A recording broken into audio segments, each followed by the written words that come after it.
Hey adventurers, so today is going to be another book review. This is going to be for Sir Gawain and the Green Knight, Pearl, and Sir Orfeo, which is the translation of those three poems that J.R.R. Tolkien did.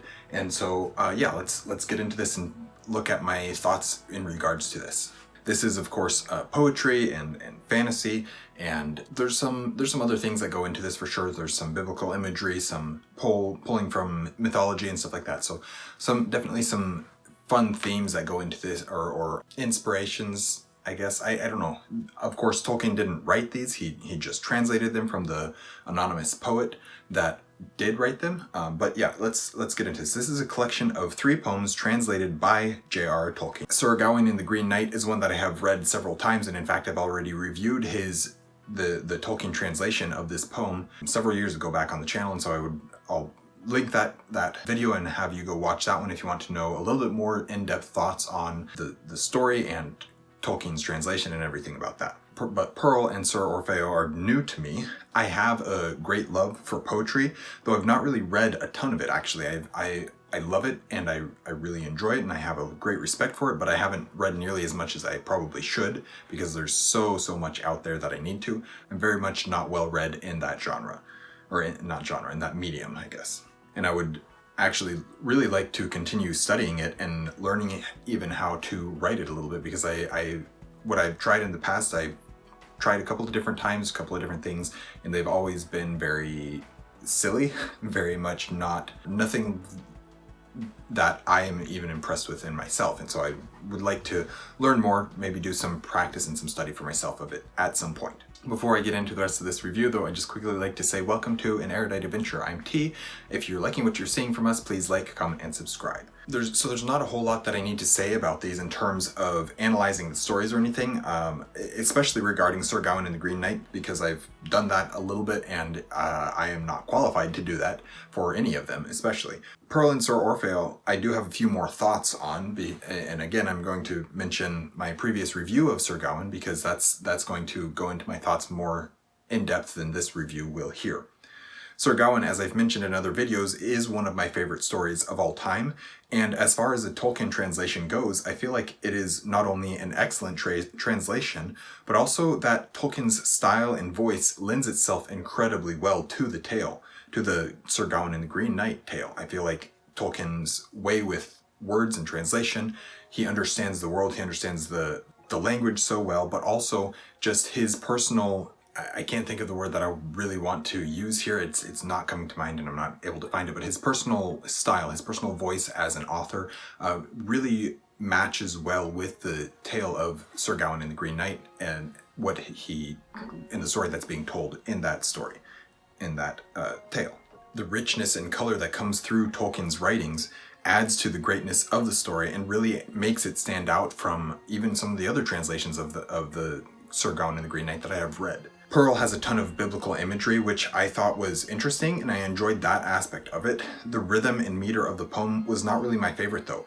And though I don't know the terminology to describe it because I'm not studied in poetry and I don't understand, I don't know what all the terms mean, and I don't know what terms apply to what type of thing or anything like that. I know what rhythm is, I know what meter is, rhyme is, but beyond that I really don't know anything about them or how to talk about them in a literate manner, in a knowing manner by any means. So the rhythm and meter of the poem was not my favorite, and though I don't know the terminology to describe it, I didn't feel like it resonated with me very much, especially in comparison with both Sir Gawain and the Green Knight and Sir Orfeo. Still, I am glad to have read it, and I think that I could and probably should at some point go back and read it again.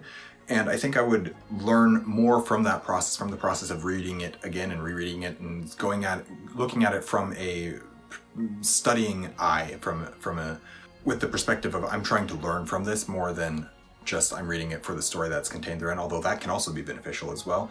If I were to do that, I think I could learn a lot from the process of rereading Pearl. So at some point I do plan to do that, I just don't know when that will be. It's not a super high priority. Sir Orfeo had quite a different reaction from me though, and was It was a story that I greatly enjoyed. The meter, the rhythm, and everything about it resonated with me significantly more. The story as well that was being told was beautiful. It appears, to me at least, to be a retelling of the Greek myth of Orpheus and Eurydice, I think that's how it's pronounced, which is a tale of a man whose wife dies and is taken to the underworld, to which Orpheus chooses to descend to the underworld in order to bring her back with him. In many ways, the framing of the story here is different. There's some differences that, just in the structure and in the framing and in the frame narrative even of the story that's being told here, that's different from that Greek myth, but there's still some, like it was clear to me that that's what was being referenced and that's what was being used as the basis for this story. This is a myth that I've actually always liked due to the musical nature of it, and seeing how it is adapted and then translated by Tolkien was beautiful for me. I thought that it was very cool. I like seeing the music aspect again come through in this retelling, what is a retelling of that myth, and then of course Tolkien's translation, he has that ability to weave that musicality back into the tale that's being told. And so I thought it was very well done and very impressive to me, and I actually really enjoyed it as well. Setting it in a more British and knightly setting is the type of adaptation that I feel works really well, because it's not just modernizing it or anything like that. It's adapting it to the culture, to the setting that's being told in this new retelling. And because of that, and especially since I have through my study of Arthurian literature, and especially in the class that I took, the Arthurian literature class that I took, I learned a whole lot about cycles of stories, and how there would be one cycle of, for example, the Tristan story that's primarily, we have most of it written by Gottfried von Strasberg, but then there's the second half that's Tristram by Tristram of Thomas or something like that. And it's a different author who seems to be telling not only the same story, which would be the Tristan story, but also that same variation of that story, just from a different author doing that same retelling. It's kind of like if you had two bards telling the same story, the wording might be slightly different, but the story would be the same. And so that's kind of what's going on with that one. And so seeing it here, this feels like a new cycle of the Sir Orpheus, or of the Orpheus and Eurydice story. It's just, but this time it's titled Sir Orfeo. And so that's really fun for me, and that's something that I was able to see and something that I like, and it helps me actually a lot with understanding adaptation and seeing adaptation, and being able to look at an adaptation of like a movie based off a book or something like that and say, why did they do this? What were the changes being made here? A lot of times the adaptations aren't that great, personally. That's my personal opinion, is that a lot of times adaptations aren't great, but I can also appreciate the way that the adapter, the writer, is taking that original story and telling a new cycle of it, a new variation of that story. And I really appreciate that. And in some ways, because of that, I'm a little less harsh on Wheel of Time, the series, than some people.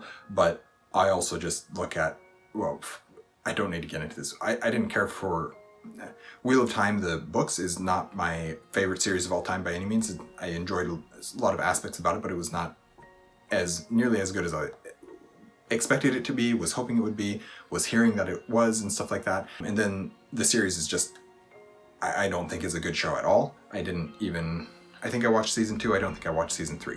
Well, I know I didn't watch season 3. But yeah, I was very disappointed in the show, because I could see how they could take what was in the books and improve upon it so much. Anyways, that's getting into a whole different discussion, but it's coming back around to me talking about cycles of stories and adaptations and stuff like that, and seeing Sir Orfeo adapted from the Orpheus and Eurydice Greek myth. I thought that was fascinating, and I thought that it was really well done, and I was able to understand what was going on there a little bit more, because I have that understanding of adaptation and of cycles of storytelling and stuff like that. And I'm not the most well-read or knowledgeable on that topic by any means, but it was interesting to me that I was able to pick up on that and learn from this story in that aspect as well. Overall, I really don't have a ton to add to the conversation about this book, other than to say that I enjoyed the stories, but Also, I think that I should reread them. There's a good chance that I will get more from them on a reread than I did from the original, from my first read through them. I've read Sir Gawain and the Green Knight several times now. I've got a couple of translations on my shelves that I would like to read even. Yeah, I love this book. I love Tolkien's writing. I love his writing style. I love the way that he uses his own voice, his own style as a writer and as a creative to be able to adapt and translate these books, these stories, into something that is beautiful and just, it works so well in my opinion. So yeah, big fan of this, big fan of Tolkien as always, and very glad to have gone back and finally completed this one. I went through and read Sir Gawain and the Green Knight several years ago, and then the book was just sitting there waiting for me to finish Pearl and Sir Orfeo, and so eventually I was just like, okay, I'm going to sit down and do that, and I'm very glad that I finally did. So anyways, that is my review of Sir Gawain and the Green Knight, Pearl, Sir Orfeo by J.R.R. as translated by J.R.R. Tolkien. Thank you guys for watching an Erudite Adventure. We post videos every Monday and Thursday and have our social medias linked in the description down below. We will see you guys again soon. Stay warm.